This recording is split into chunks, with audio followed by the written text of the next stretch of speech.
Good morning.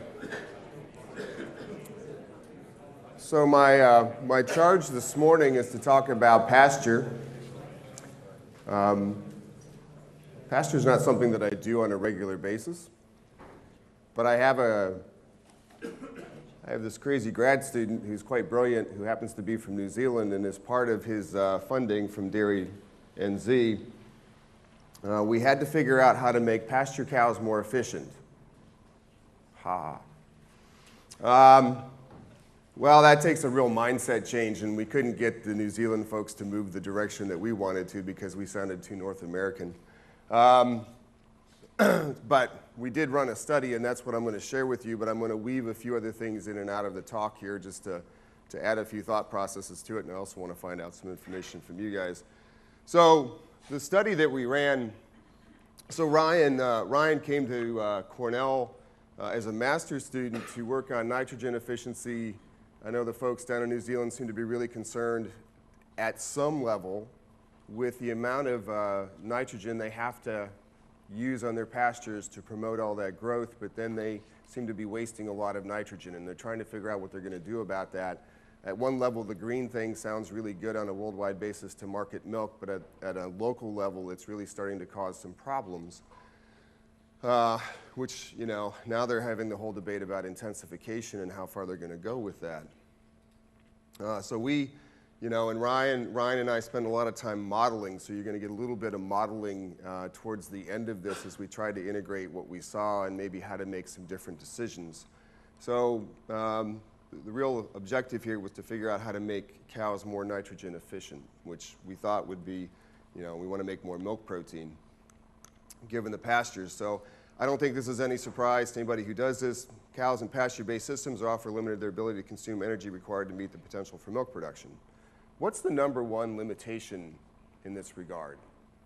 What's the number one limiting factor for cows on pasture? I want to see what you guys say.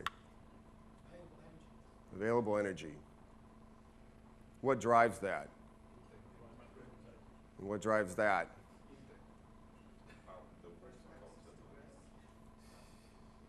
It's time. A cow only has so much time to eat every day, right? And when you put her out on pasture, you force her to go do what? To go find all of her own food. So in reality, the biggest limitation to a cow on pasture is the amount of time she has to go find her meals, which in turn then creates what? A limitation on energy. Right? So the real limitation of a cow on pasture is time. That's why putting cows in housing and throwing feed in front of them is actually so much more beneficial, because they don't have to go anywhere to find their food. We've delivered it to them, right? Which is why we get more energy intake and better performance. So the real limitation on pasture is time, and when you start to think about that, it really, if you use that as your basis, it really changes the way you think about how you're going to manage that pasture. All right? So this can be exacerbated in early lactation because the time it takes to increase intake after parturition. Well, there's a couple things going on here. A cow that has just calved out on pasture actually has to spend more time recovering from calving back to the time. And she's going through all this metabolic change because she went from being a dry cow to now she's a fresh cow, and she has to make all this milk. So there's a lot of other demands going on. I'm not sure in that system that the size of the rumen, you know, we have good data in the US that says in those first few weeks postpartum that the rumen has to grow again a little bit to adapt to the amount of dry matter intake that cow needs to consume. I'm not sure that happens so much in the New Zealand system because those cows are never really off of high forage intake. All right, and the idea that the calf takes up space in the cow to limit the size of the rumen is, there's a little bit of a story there, but it's not that much. So one strategy to increase energy intake is just to provide it in a concentrated form. All right, but again, there's always the limitation here that anything we're going to do outside the pasture is going to limit the amount of intake because we're going to fill them up with something else. So there's always that tension, all right? And that's what we're always trying to find is the balance. And if you come back to, I'm going to come back to this time thing, if time's always the factor that you're working against, I don't know what the magic number is. We've tried to sort this one out because the cow out on pasture is only going to eat so many hours a day. She only has so much time. She has to chew the rest of the time, and she has to lay down. Right? That whole time budget thing plays into, if you guys have not paid attention to cow time budgets, if you take a time budget approach to what a cow does on pasture and how much time she has to eat versus chew and lay down, you find that you've got maybe 8 to 10 hours of feed intake. And that's about it, right? And she's doing other things the rest of the time. So obviously we could supplement with different types of energy, starch, fiber, or sugar, and we know that that should give us different responses based on what we're going to get from VFAs. If we get more, if we can produce more propionate, we should increase more milk protein relative to fat. And we look at this propionate to acetate relationship. I'm not sure that's always true the way it works out on pasture. And then obviously there's a price difference there depending upon the cost of the supplement versus whether we get more milk protein or milk fat, and it depends on time of year and your market. So there's some decision-making processes that go on here and how you want to set this up. And again, I'm speaking very much from a New Zealand perspective on this. In New York, we have some pasture-based herds. We do supplement them quite a bit. We have to because we also have to make sure we store enough feed because we can only pasture maybe 6 months a year at best, especially last winter. It was brutal cold. Why do we feed starch? Well, obviously, we want to provide some carbohydrate primarily for microbial protein production, but we know we're going to get more propionate. If the starch escapes to the small intestine, we're going to get some energy from that also, right? But we have to be a little bit careful about the starch that escapes to the small intestine. It depends on the form of starch, and I'll talk about that in a little bit. Is it cornstarch, wheat, or barley? Right? And I have a question for you here in a little bit. Do cows have a starch requirement? This is always a funny thing in the U.S. Do cows have a starch requirement? And the answer is no, they don't have a starch requirement, but it's a really nice substrate for producing microbial protein and getting some propionate production. And if we were thinking about starch, does the cow require it? No. Can we do better with the rumen environment if we provide some starch? Most of the time, the answer is yes. All right, so this is why we like it, and because of this propionate. And I think that's one of the things that, the type of thinking that went into this is that we forget sometimes what drives milk protein synthesis. Right? At a very fundamental level, what drives milk protein synthesis is energy. Right? Adding protein doesn't enhance milk protein output, only if you've got a limitation. Adding energy drives milk protein output because it takes energy to synthesize protein. Right? So if you want to make more protein, you always have to provide more energy. Right? And then we need to supply amino acids. This is really driven, the whole thing's driven by propionate production in the rumen. Propionate gets converted to glucose, goes to the liver, stimulates insulin secretion. I'm going to come back to insulin, but that is one of the major drivers of the whole event. One of the things we have to be careful of is intestinal glucose absorption also supplies energy substrate, but there's a discount. Right? So when the gut sees some of that starch, it'll convert it to glucose and it will absorb it, but the tissues are going to use some of that starch at that point. So that carbon, if you think and get down to that level, is not as available to the mammary gland for milk production.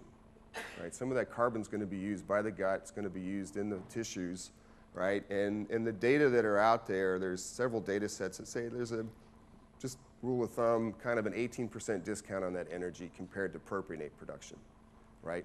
Really good for energy balance, not necessarily going to promote milk protein output or milk output, okay?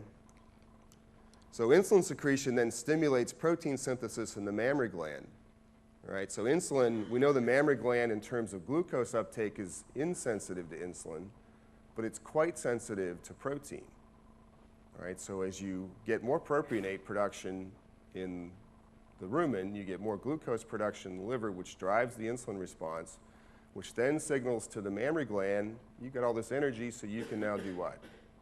You can synthesize more protein. And that also stimulates IGF-1 secretion from the liver, which enhances protein synthesis. So I could go on, but so really what this is saying is energy is driving the signaling process to enhance protein production in the cow. Right? So if you really want to drive protein production, you want to enhance energy. Okay? And then we got to make sure we have the right amino acids and enough metabolizable protein to meet that energy-driven demand. So with that, can we feed 100% pasture and no grain? The answer is obviously yes, you can do that. Milk produced will be reduced, though. And there's a study done in 2002. I remember when Fernando and Larry Muller were doing this at Penn State. They fed mixed grass pastures at 2 levels of forage availability, no supplemental grain, or half a kilogram of grain per 2 kilograms of milk. Pasture NDF was about 55%, okay, which isn't too bad for mixed grass pastures in the northeast U.S. And you can see here that if you looked at, so we had 2 levels of pasture availability. The low pasture availability was about 25 kilograms of dry matter per cow. The high pasture availability was about 40 kilograms of dry matter per cow. And you can see on the low pasture, unsupplemented, they were running about 18 kilograms of intake and about 19 kilograms of milk. When they supplemented, they were up to about 24 kilograms of intake and roughly about 26, 27 kilograms of milk. If you looked at the high pasture allowance, you got a few more kilos of intake there and accordingly just a little bit more milk. When they supplemented, you got the intake up close to 25 kilograms and milk was up around 30. So you could have a nice increase. It's interesting, you increase the pasture availability though by 15 kilograms, and what happens in the unsupplemented cows? Not a whole lot happens. You made all this pasture available to them, you gave them all this density, and not a whole lot happened. Why not?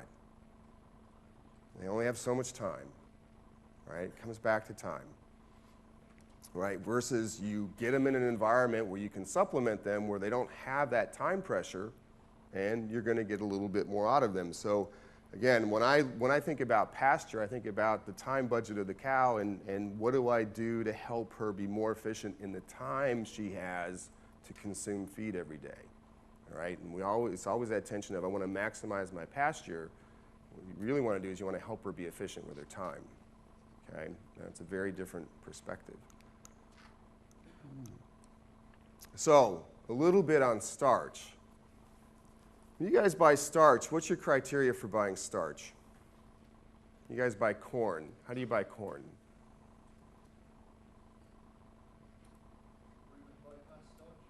You buy rumen bypass starch. What's your, just in general though, but if you're going to call somebody up, how do you order corn? Price. Price per what? Per ton. Perfect.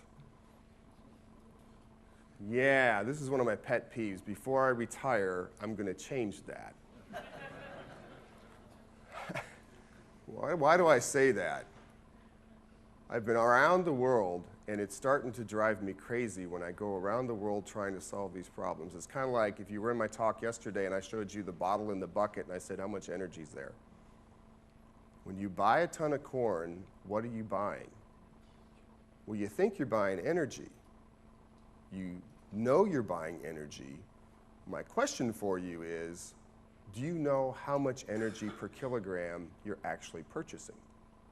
And have you had a standardization process by which you know exactly every time you buy a ton of corn, you get the same amount of energy?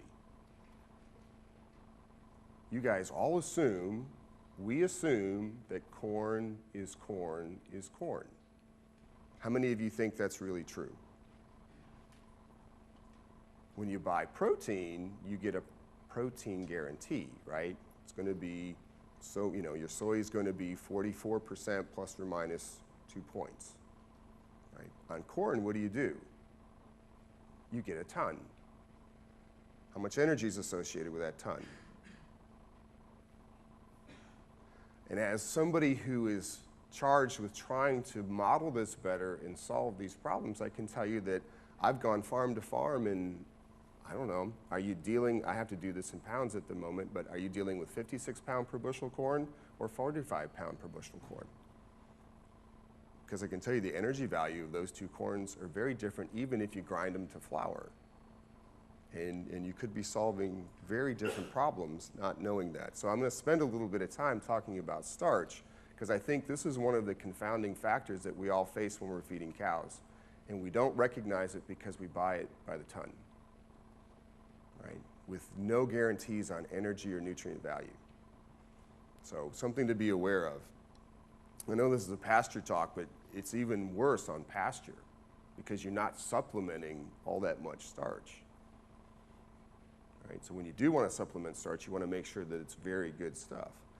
So starch digestion, you want to optimize fermentation in the rumen. Obviously, you want to balance the digestion against the environment and feeding management. Starch that escapes will be digested in the small intestine as a function of passage, particle size, and starch type.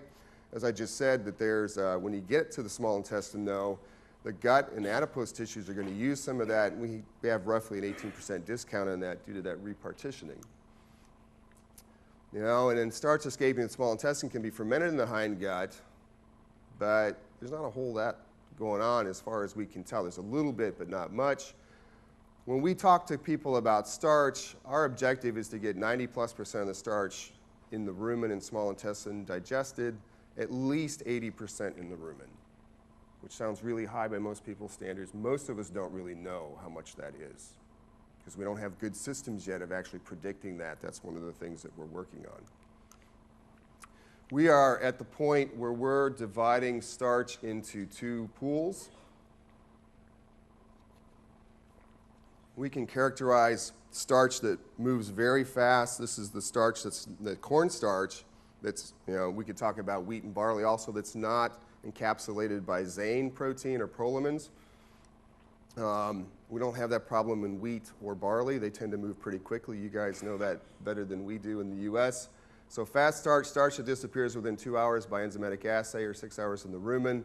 You know, basically 100% of that will be digested in the rumen, and 100% of that starch that escapes will be digested in the small intestine. And then we have the slow starch.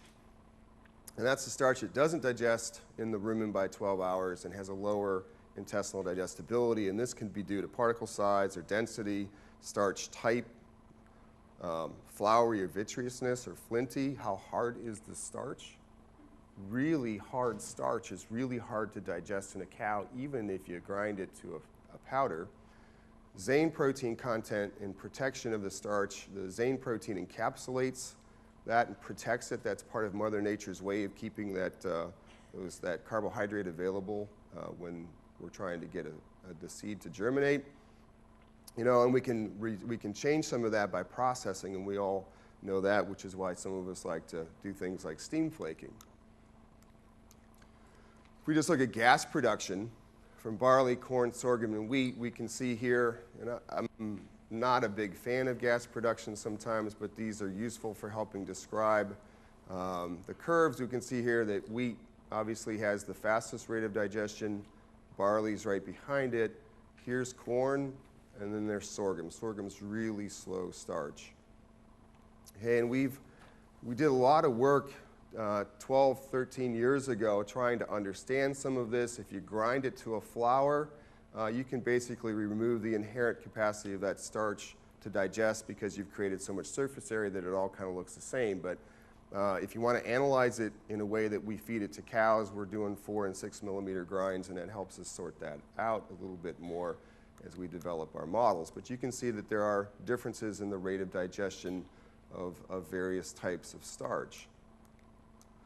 And just the idea that I told you about protein, if you looked at gas production and the correlation with protein, and you looked at the acid detergent insoluble protein, you can see that things like corn have the highest negative correlation, and this is what relates to those zein proteins. So those proteins are actually, the higher the protein in the corn, the greater protection you have of those starch, and the slower the digestibility in the rumen, which means you're going to get more of it passed to the small intestine.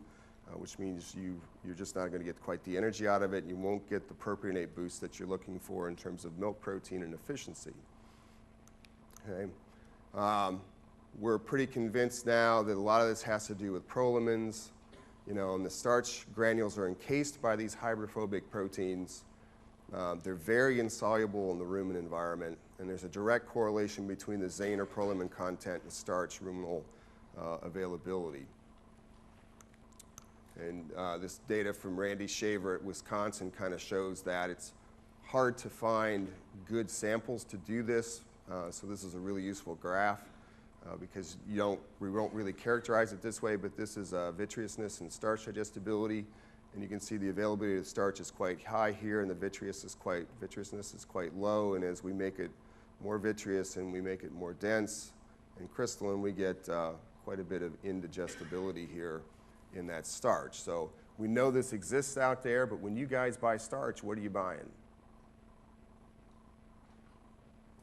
See, we don't know if you're buying starch here or if you're buying starch here, or if you're buying some combination thereof. So I point that out to you simply because this is one of the things that confounds some of our interpretation of what we see both in studies and on farm. Right? I'm getting a response or I'm not getting a response to some of these supplementations. Some of the labs in the US, this is Cumberland Valley. This is some older data now.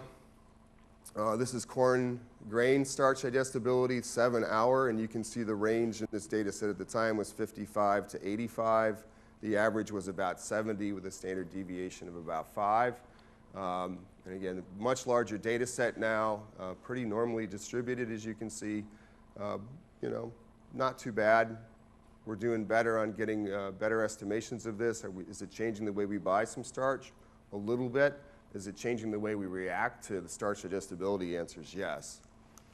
Even on corn silage starch, this is the 2006-2007 seasons, 7-hour starch degradability or digestibility. The average is 62, right, with a range from 30 all the way up to about 90. Okay, so even starch out of the silo doesn't behave. It has a normal distribution, but you don't really know which one of these you're getting. Right? And so we need to be aware of this. And this will confound, you know, some of us will know this as nutritionists. If you open up a silo chemically that looks the same and you get this starch versus this starch, you look like the hero over here. There we go. Remember yesterday the deal was you buy the beer now. If we take just a little bit more on this, because I think this gets to, just to help you guys out, I know we're supposed to be talking about pasture, but then when it comes to supplementation, I get concerned about this because you don't really know what starch you're getting. Right? And I've heard people say, you know, I supplemented my cows on pasture and I didn't really get the response I expected. When I hear that, the first thing that pops into my head is you don't really know what we supplemented with. You know, we bought corn, we had some starch, it actually didn't work the way we thought it was going to. And that's just the way my brain works, is I'm always trying to problem solve and come up with a tool that's going to help us solve the problem. Here's digestibility. This is based on the amount of starch in the grain. I'm going to unitize it all to 100% here. And you can see, so we've got 30 hours here, and here's 19 corn samples, all ground at 4 millimeter, all run under standard conditions. And you can see the first 3 hours of all those corn grains, what happens? It goes like crazy. Right? But then you hit 3 hours and what happens to a lot of them? Boy, not a whole lot. Kind of hang out for a while before they start fermenting again. What's really intriguing is you look at something like this, and this one goes, and then it just keeps trucking along, and you get out to 30 hours, and there's really not a whole lot left. Well, you look at this thing, and you get out here at 30 hours, and you still got 25% of that's just hanging out in the rumen or in the flask. So the question is if you were feeding this to the cow, what do you think is going to happen to that starch? It's going to end up in the feces. I will guarantee it. And we've actually tested some of this in a different assay to see if we could get it to digest in the intestine, and it's really, really hard. All right? Versus this starch, this corn, all corn, this is going to give you pretty good rumen availability, and you're going to get a lot more propionate from this. So you can see at 12 hours, you've got quite a range here already. You get out to 30 hours, you've got quite a bit. I show you this just to help you understand that starch is not starch is not starch. And by not standardizing corn to some nutrient availability, we've created a real conundrum, all right? And it's the only nutrient that I can think of that we don't standardize. We do that with protein, but we haven't done it with energy. Okay, so we can see these differences, and we're trying to come to grips with what that looks like. Because if you're someone like me, you got to use this kind of data to calculate a rate. And depending on where you pick your time point, you can get a different rate. But you also then have to say how much of that's not going to be degraded in the rumen, right? And if you look at the 7-hour average, 67% of these degraded was the digestibility. But then you've got these, what appears to be real flinty hard corn, where not a whole lot's going on, versus you've got this kind of flowery endosperm, right? There's a lot of diversity out there. Test weight seems to account for some of this, but it's one of those things I just wanted to make you aware of, because I can tell you what, is somebody that tries to solve problems, it will drive you crazy, okay? So just be aware of that. And you can see at 30 hours, we've got corn that is 96% digested, and we've got some that's basically 75. This thing here, it stopped at 24 hours and it didn't really change, right? And pretty indigestible. So the objectives of this study, all right, to investigate the effect of supplementing starch, fiber, or sugar-based supplements on milk yield and composition in early lactation cows. The hypothesis, as I said earlier, was gluconogenic substrates like sugar and starch would increase milk protein, and that fiber would increase milk fat. So if we put more fiber in, we should get more acetate, should get more precursors for milk fat. We had 68 cows in this study assigned to one of the 4 treatments. There were 17 cows for treatment, parturition. Treatments consisted of pasture only, pasture plus starch, pasture plus sugar, and pasture plus fiber. We used CNCPS 6.1. I have to be specific about this now because we're in the process of changing. It's a balance for ME and MP at about 30 kilograms of milk. When we designed the supplements, it was assumed that the cows would consume about 13 kilograms of pasture dry matter per day. Okay? Again, this is all done in New Zealand. The way we set this up, the starch and fiber-based supplements were fed at an isoenergetic rate. In other words, we were working to keep the diets as close to energy neutral as possible. This was not in our system possible with a sugar-based supplement, and that was fed at a lower rate. People were worried about acidosis, okay? Which I think is really interesting, because how much sugar is in pasture grass already?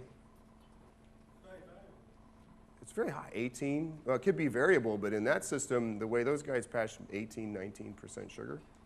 So you've already got a high sugar environment. So adding a little bit more to me wasn't really going to be that detrimental, but I'm coming at it from a North American perspective, and the Kiwis were a little concerned about that. And also, with the amount of water they're consuming, here's one of the things, this is one of the reasons I don't worry about it. My appreciation of rumen kinetics is a little bit different. How much water do you get with every mouthful of dry matter? You get 80 to 85 units of water for every 15 units of dry matter. All right, where does all that water have to go? Well, it has to leave the rumen. All right, sugars are pretty soluble, so what happens to those sugars? What % of the sugars actually get fermented in the rumen on pasture grass? You'd be surprised that it's actually not as much as we thought it was, because as the cows chew and release the sugars, that fluid turnover is actually quite high. It's 20, 22, 25% per hour, which means that those sugars, even though they have a high digestion rate, are moving out of the rumen at a pretty rapid rate. All right, so if you look at the kinetics of the rumen, there's a real balance going on there. There's a lot of sugar being absorbed in the small intestine. So cows were managed as a single group. Supplements were offered in 2 equal portions, AM and PM. And this is a little interesting for the sugar. Refusals were measured at each milking. You can see how the supplements were offered here in the parlor as the cows were being milked. Cows were offered fresh pasture after each milking, AM and PM. Daily allowance was 29 kilograms of pasture dry matter per cow, expecting them again to eat about 13. Pre-grazing mass of the pasture was about 3,200 kilograms of dry matter per hectare. Post-grazing mass averaged about 1,700 kilograms of dry matter per hectare. And the mean pasture intake across the whole group was calculated by taking the difference in pasture mass based on the rising plate meter. Don't have too many other ways to do that. The substitution rates were estimated based on the data of Bargo, coming back to that study that I just talked about. Cows in early lactation were offered 30 to 40 kilograms of pasture dry matter a day, would substitute 0.3 kilograms of pasture per kilogram of concentrate dry matter fed. And the pasture intakes for each treatment were estimated by adjusting the pasture consumed by the estimated substitution. Again, so this isn't as quantitative, but we're trying to make pasture as quantitative as we can. So if we look at the diets, this is where we ended up with estimated intakes: the pasture, starch, pasture alone, starch supplementation, fiber supplementation, and the sugar. So in dry matter, about 15 kilos, 17.6, 18.1, 16.1. All right, so we see on the starch and the fiber, we got quite a bit higher dry matter intakes there. If we looked at the diet composition, well, this is solely pasture. So 13.7 kilograms of pasture, 3.5 kilograms of maize grain, 0.4 kilos of wheat midds. On the fiber supplementation, 13.5 of pasture, 4.4 of the wheat midds, fat at 0.2 and urea at 0.1. There was some concern that we might need some more urea to keep the rumen happy. I'm going to show you in a minute that that wasn't necessary. And then the sugar, and the reason I have the molasses highlighted here, you can see 14.9 and 1.2 kilograms of molasses. If we go back to, push hard, there. They couldn't figure out how to get the cows to eat the molasses here, so they had to drench them. Twice a day. Every day. Yes. Glad that wasn't I wasn't down there doing that. Anyhow, so that's why I highlight the molasses, because that was, in my mind, an unnatural, unrealistic way of getting the sugar into them, but this is where they ended up to make sure they got that, and that's probably the hardest number in the whole thing, because they knew exactly how much they put in every cow every day. Okay? If we look at the milk production, here milk yield, so on the pasture alone, about 23 kilos, and the starch, 27.7. So exactly what you would expect. Once you get a little bit more energy in there, they respond. The fiber, they responded nicely, 26.2. The sugar didn't really change much. Okay, fat yield, not remarkably different. Little bump there on the fiber, not statistically different. But sugar, nothing different there. Crude protein yield, the highest crude protein, consistent with the idea that if we get more propionate in there, we're going to drive more insulin production in IGF-1, which is going to drive protein output. And the starch, in fact, did enhance the protein production, as did the fiber. No difference on the sugar. So true protein yield did go up accordingly. Casein yield increased accordingly, especially on the starch and the fiber. And if you looked at lactose yield, they were higher. Every time we get more milk, we should be getting more lactose, just as the osmolar regulator of the process. If you looked at percent fat, the cornstarch had a negative impact on the fat percentage. That's not unusual. You can look at just about any study and you're going to see that type of response. And a lot of that has to do with the type of fat that's in the starch, and it has to do with linoleic acid. Fiber, no real response in terms of the percent fat. Sugar, a little bit of an impact there. Crude protein, I'm going to focus on the true protein because this is really what we want to get paid for, 3.2 versus 3.4. So we see a nice bump in the true protein there in the starch. Again, the idea that we're making more propionate. We are probably making more bugs, but I think the issue, the concern here, or the driver, is we're making more propionate, which is driving the insulin response, which is driving milk protein output. Actually, the sugar actually went the other way. Casein production, again, was increased when we got these supplements into the cows, the starch and the fiber, not the sugar. I never know what to do with lactose numbers. I really don't believe that lactose shifts like that. As the osmolar regulator, if lactose goes up, it has to be diluted out with water. So it says that there's something going on, and the spectra can't quite figure out what it is, but it associates it with lactose. And it probably has to do with some changes in the fiber, or I'm sorry, in the fat. So,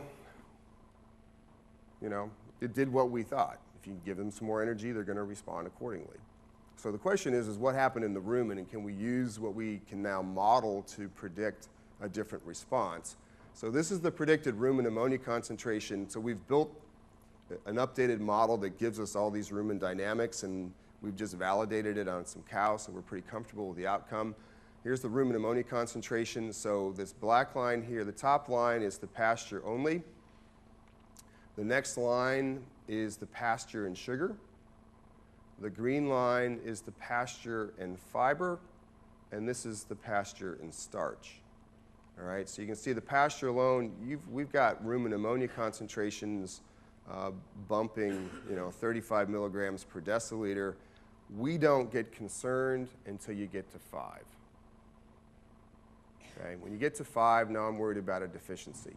So what's that tell us about nitrogen availability in the rumen of these cows? Boy, we're wasting so much nitrogen. Where does this nitrogen end up? This is part of the problem that the Kiwis are facing. Yeah, they pee it out. Yeah, they pee it out because the kidney says, hey, I don't need this. I don't need to push it back into the gastrointestinal tract because there's already plenty there. I'll recycle a little bit, but I'm going to pee the rest of it out. And we're always flooding it with so much more nitrogen, and we can't get enough energy in there to produce enough bacteria to take it up. And again, it comes back to the time function. Most pastures are very, very high in protein because they're dumping 60 to 80 kilos per hectare of urea on there every time the cows pass. All right, that's how they keep those pastures growing. All right, so, but you can see here, back to my point about sugar, the line below the pasture is the sugar supplementation. Why didn't the sugar bring down the rumen ammonia? Because it was actually passing out with the liquid passage rate, and it wasn't being fermented the way we thought it would be fermented. It's actually just passing right out to the small intestine. It's providing good energy to the cow, but it's actually not stimulating microbial yield because it's flowing out with the liquid passage rate, because it's soluble. Even though it has a high digestibility and a high degradation rate, it's still moving very fast out of the rumen, so we really don't see any big shift in nitrogen efficiency. We add the fiber, and remember on this particular diet, what did we also supplement with that wheat midds? We added some urea, right, which we obviously obviously didn't need. Again, and I, again, from a North American perspective, I was shocked when the guys in New Zealand said, well, geez, I think we need to add some urea to this. Like, are you guys kidding me? Right? But again, I was the interloper in that whole thing, so I just watch, and then I try to analyze. But you add the starch, and all of a sudden now we're starting to pick up some ruminal efficiency because that starch is really starting to promote some rumen microbial yield. We're bringing that nitrogen down. We're making the cow more efficient. This is how we make the cow more efficient. We use up that nitrogen that recycles back to the rumen because she's naturally just doing that, okay? So we can also estimate what the microbial nitrogen production looks like here and find out, did we really shift what we thought we shifted? All right, so what we've got here now is we've got, these are the fiber bacteria, and we run the model for 300 hours just to get to steady state, so we're really looking at these numbers out here. This is just getting everything up and running, but this is actually interesting because it helps you understand the dynamics of what is going on in the rumen and how all the bacteria interact with it, or how the microbes interact with each other. So these are fiber bugs. I don't know what happened when we translated this slide to the new Office Microsoft PowerPoint, but we lost all of our dashes. So these are the non-fiber bacteria, and these are the protozoa. And the protozoa are actually really essential to keep this rumen in good shape. right? People who want to knock protozoa out of the rumen to make the rumen more efficient aren't going down the right road. So we can see here that, you know, we increase our microbial yield early on in the prediction, and then you see the protozoa coming up. Well, these protozoa are actually eating these bacteria. So the reason these guys go up and then come back down is because the protozoa are eating them as they get up, right? Because the protozoa like to forage on bacteria. So on the pasture only, we see fiber bacteria about 110 grams of nitrogen. We see the protozoa at about 60 grams of nitrogen, and the non-forage fiber bacteria somewhere about 20-25. We add the fiber, and again, I should have written these numbers down, so we're about, you know, 110. We add the fiber, and it's really interesting. The fiber bugs actually came down because the fiber we added was really wheat midds, and that stimulated some of the non-fiber bugs. So we got a nice bump in the non-fiber bugs as we characterize them, and the protozoa are running about where they were. Okay. When we add the starch, this is where the big efficiency comes from. And you can see here that and I think this is really kind of fun, the fiber bugs didn't change. They keep right on going. But look what happened to the rise in the non-fiber bugs. All right, now we've almost tripled, compared to the pasture, we've almost tripled the amount of microbial protein coming from the non-fiber bugs. Right, so this is where the efficiency is coming from.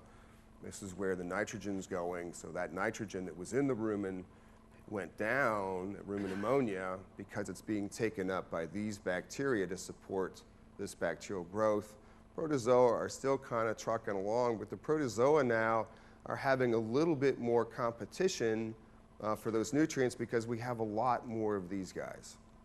Okay, so there's some changes going on in microbial diversity within the rumen as we change the supplementation on these pastures, and we get these greater proportion of these non-fiber bugs, and that's actually changing the amount of protozoa, not changing the fiber bugs. And I think that's also one of the things that people have always thought is if I add this starch, I'm going to knock down my fiber digesters, and what we're learning is the answer to that is not really so unless you really, really overfeed starch. Right? But in the kind of supplementation that we're talking about here at about 3.5 kilos, it's not a really big deal. And then finally, adding the sugar. Sugar actually brought down the fiber bugs a little bit. You see this nice increase initially in the non-fiber bacteria, then look what the protozoa do. They say, hey, you know, I got all this sugar to eat, and I got all these nice non-fiber bacteria that are growing, and what happens to the true non-fiber bacterial yield? Goes down, right? Because guess who's eating them? Protozoa. Right? So it's kind of a law of unintended consequences, right? We got something that we didn't anticipate. We still got some enhanced microbial yield, but we actually didn't get the nitrogen efficiency because these protozoa actually produce an awful lot of ammonia. Okay, so it doesn't really help our nitrogen efficiency, and the sugar is going where at a rapid rate? It's going out of the rumen, so we don't get as much, even on an energetic basis, it should be close to the same or closer to the same as the starch supplementation. It's not quite the same. So our conclusions, compared with unsupplemented pasture diet, starch-based supplements increased milk and milk protein yield but had no effect on fat yield. Fiber-based supplements primarily increased milk and milk fat yield. And sugar supplementation, as I said, had no effect on either milk or milk components. And again, I think the bottom line here is that when we supplement a cow in pasture, what we're really trying to do is help her with her time budget.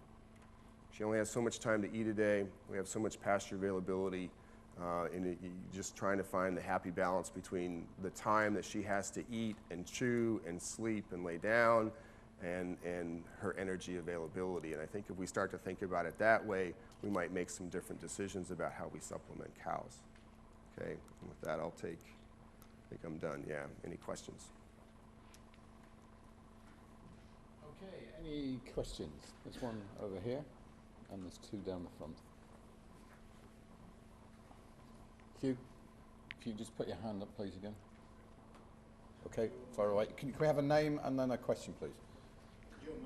I go back to that slide where you showed the milk yield and fat components.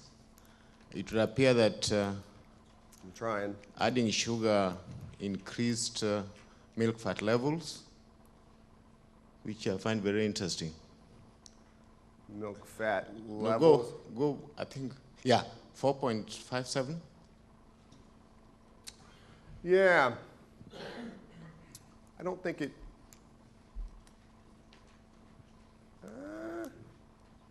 Yeah, Maybe numerically, but not maybe statistically. numerically.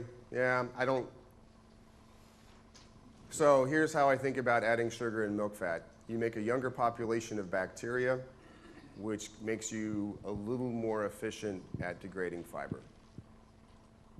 So and that's one of the things, and that's hard to ferret out in something like a pasture because you've got such high digestible NDF. But in herds, I'll use a North American example, not in pasture. So if you've got very slow digesting fiber and you've got slow digesting starch, we will find a milk component yield response and actually a big milk response to adding a small amount of sugar, because what it does is it helps us produce a younger population of bacteria more quickly. And we all know that younger things are generally more efficient at getting work done, right? Older populations of bacteria are pretty slow, pretty fat, pretty happy, and near the end of their life, but a younger population of bacteria will actually move faster and is more efficient. So anything we can do to enhance a younger population of bacteria almost always makes them more efficient. So it's not surprising to me. I don't think that it was a direct effect on milk fat. You probably had a younger population of bacteria a little bit that, because you could, with that, the sugar that was available, you were making more bugs quicker. You had plenty of nitrogen. Next question. Does that make sense? To some extent, yeah. So you have to think about what it is we're trying to accomplish. And sometimes by adding sugar, we think about adding energy, but you are adding energy. But what you're really doing is you're adding fermentation substrate to the cow. When you add a fermentation substrate, especially if you've got a fairly slow fermentation and you add something that's very quick, well, you can make a very big population of younger bugs much faster, right? And they're going to get a lot more work done in the rumen. Next question. Is this thing on? Just, Okay. it's on, just speak. Name is Kobus. I want to know, in terms of the digestibility of the maize, is that something to do with cultivars? And if the answer is yes, I would like to know if you think that the maize breeders are taking that into account. And the second question is, apparently there's some commercial products that you can use to break the prolamin bonds. Your comments on that, thanks. Yeah, is it a cultivar effect? To some degree, the corn breeders are paying attention to it. Unfortunately, in the US, I can't get them to pay as much attention to it as I would like to, because the ethanol industry really dictates the corn that gets planted in the US right now, still. So when you look at the percentage of corn that goes to a cow versus the percentage of corn that goes to pigs and to ethanol especially, dwarfs it.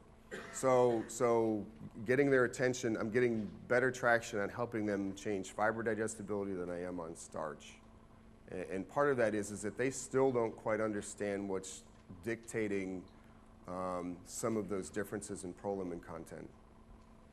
And if you go back 100 years, though, Pat Hoffman, there was a paper published in 1894 that pointed all of this out by a cereal chemist. And the cereal chemists still use that paper. We animal scientists kind of forgot about it. And Pat went back and found some corn, to your point. Pat went back and found some corn that was he was still able to germinate. The seed was about 100 years old, very floury, very highly digestible. So what it looks like is we've changed corn to have larger ears and more standability. One of the things that we've done is we've made it more indigestible, right? I know that's true on the stalk because we've gone, corn is supposed to be this tall if Mother Nature let it have its way, right? And the ear's about that big. And it had a brown rib, which is why we have this brown midrib. You know, now we've got corn that stands 3 meters tall, right, with ears on it like this. Well, if you're going to make it stand up like that, and you're going to put all that starch in there, you've got to put all sorts of protection mechanisms in there. So you got to cross-link the fiber a lot more so it doesn't fall over, which makes it indigestible, and you got to protect all that starch in ways that we hadn't thought about. Well, that's okay for an ethanol plant, but that's not really okay for a cow. And so yeah, so we are definitely having those discussions. The biggest user of some of the information that we've been generating lately has actually been the corn breeders. So yeah, Next question, please. Product, yeah. So there are some products out there to break down prolamin. There are some products that tell you they break down fiber, but they actually break down prolamin. I know of a couple of them that actually work pretty effectively. But I'm not going to stand up here and talk about them. Michael Lee, the University of Bristol. Mike, thank you for coming over from the States, and it's lovely to hear someone from the US talking about pasture, although most of the time you talked about starch and corn. I was wondering if your analysis has gone further than just yield. I don't think it's enough to talk just about yield anymore. We need to talk about the economics of the systems, the LCA approach of those systems in terms of carbon, life cycle assessment, and also the long-term benefits of feeding corn versus pasture in terms of fertility, omega-6 to omega-3 balances. You know, have you looked at the entire system rather than just yield as the opastric metric? Yeah. How much time do we have? We're about out of time. That's a great question. So the answer is yes. I'm not a pasture expert. When they asked me to do this, it really had to do with this paper that was published. If I went into all that stuff, we don't have enough time. I couldn't do that justice in the amount of time that I had to talk about it. In terms of carbon credit, that's a real easy one. First of all, milk, you guys, you need to know this. I have another talk. I could pull it up on my computer, spend another hour on this, but that's not what I'm here for. Hands down, as a nutrient source, as a beverage, there is nothing as good as milk on a greenhouse gas basis, period. We make food, all right? I know this is contrary to what I said yesterday, why mom made milk to begin with, but the reality is that we're making food. Milk as a nutrient source for human beings is the most efficient beverage we can produce on a greenhouse gas basis. And we have to remember that. So when we get into these conversations about greenhouse gas production, we have to remind them that we're providing nutrients, not pounds and liters, right? And it can't be on a cow basis. It has to be on a nutrient basis. If you put soy milk on there, if you put almond milk on there, if you put orange juice or apple juice or wine or beer, red wine is actually one of the worst offenders of greenhouse gas production by unit of nutrients that we produce. We're all not going to stop drinking red wine, right? But milk is way above it. So yeah, I have thought about that a lot. I spend a lot of my time in the US talking about this. National interviews. The problem is that I do all these TV interviews, and after I talk about it, the producers go, well, this isn't such a big deal, and they never air the crazy thing.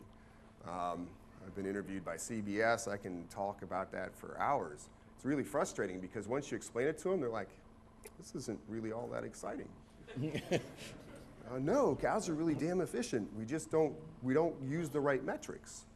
The more efficient you make a cow, the more milk she produces, the less greenhouse gas per unit of nutrient produced. It's that simple.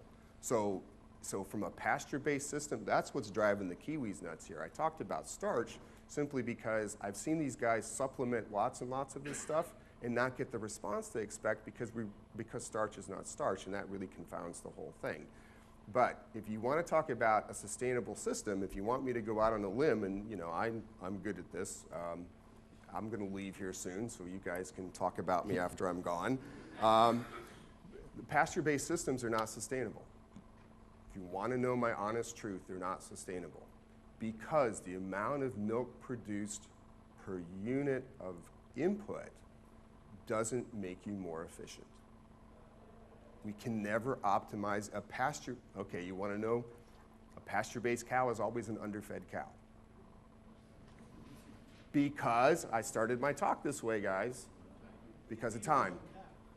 What's that? We're feeding the wrong cow. Well, I don't know if we're feeding the wrong cow. Can I? Yeah.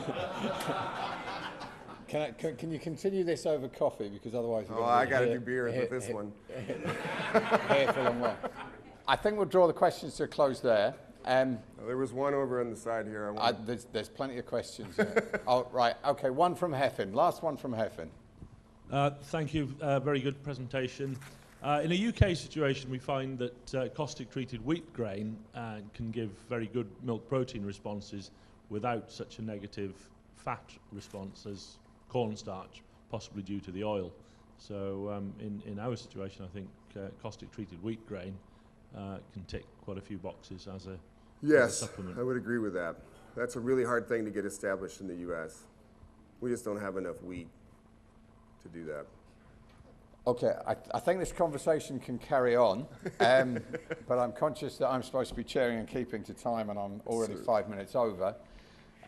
Coffee is going to be served through in the marquee, so if you want to make your way out to the marquee, we meet back here at 11:30. But if we can just thank Mike for his excellent talk and all his contributions. Thank you very much.